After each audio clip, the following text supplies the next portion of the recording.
Karibu sana mtazamaji wa Zone Media, uko nami Victor Moshi, na hapa nina taarifa moja kwa moja kutokea nchini Israel, ambapo mwili wa mwanafunzi wa kilimo kutoka Tanzania Joshua Loitu Mollel umepatikana na kurejeshwa nchini Israel miezi kadhaa baada ya kutoweka katika shambulio la tarehe 7 Oktoba mwaka 2023 katika kibbutz ya Nal Ozi karibu na mpaka wa Gaza.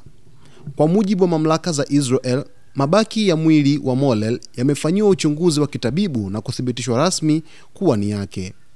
Joshua alikuwa na umri wa miaka 21 wakati wa tukio hilo la mauaji, ambapo aliuawa na mwili wake kutekwa na wanamgambo wa Hamas na kupelekwa Gaza. Mollel aliwasili Israel tarehe 7 Septemba mwaka 2023 kupitia programu ya mafunzo ya kilimo iitwayo Agro Studies, inayowapa vijana wa kigeni nafasi ya kujifunza ujuzi wa kilimo cha kisasa ili kuutumia katika maendeleo ya kisekta ya kilimo katika nchi zao. Alikuwa akiishi na kufanya kazi katika kibbutz ya Nal Ozi karibu na mpaka wa Gaza, akishirikiana na mwanafunzi mwingine wa Kitanzania Evasius Cleophas ambaye alinusurika.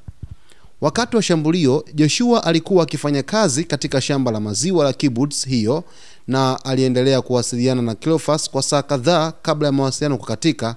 Tangu hapo hakusikika tena. Mwanafunzi mwingine wa Kitanzania Ezekiel Kitiku, ambaye alikuwa katika kibbutz jirani ya Nir Ozi, na mwanafunzi mwenzake Clemens Mtenga ambaye pia alitekwa, alieleza BBC kuwa siku ya mashambulizi alituma ujumbe wa simu kwa Joshua na Clemens.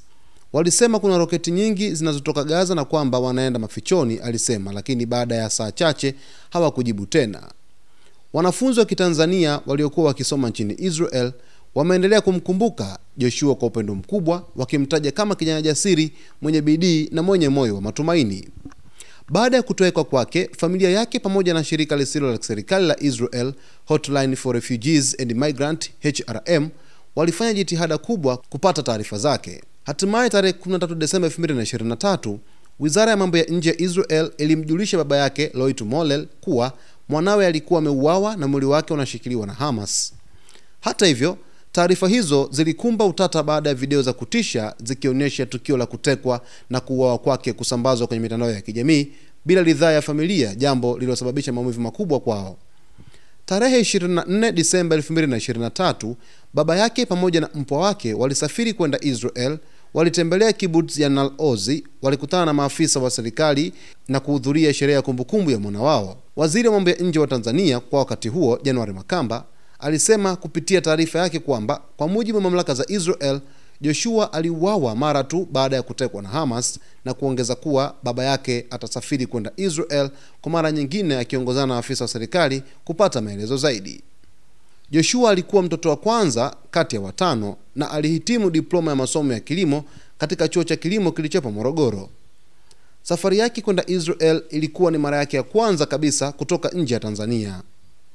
Baba yake alisema mara ya mwisho kuzungumza na mwanawe ilikuwa ni Oktoba 5, 2023, siku mbili kabla ya mashambulizi. Nilimwambia awe na nidhamu na ajitahidi kujifunza kwa bidii, alisema. Mwanangu alikuwa na ndoto za kuwa mfanyabiashara mkubwa wa kilimo nchini Tanzania. Mashirika ya kiraia nchini Israel yamekosoa serikali kwa kushindwa kutoa msaada wa sawa wa kisaikolojia na kifedha kwa wahanga wa kigeni kama Mollel, yakitaka serikali iwatambue wanafunzi wa Kitanzania kama wahanga kamili wa ugaidi na kuhakikisha mwili wa Joshua unarejeshwa Tanzania kwa mazishi ya heshima. Joshua Loitu Mollel anakumbukwa kama kijana mwenye maono makubwa ambaye alisafiri mbali kujifunza na kuja kuchangia maendeleo ya kilimo nchini Tanzania.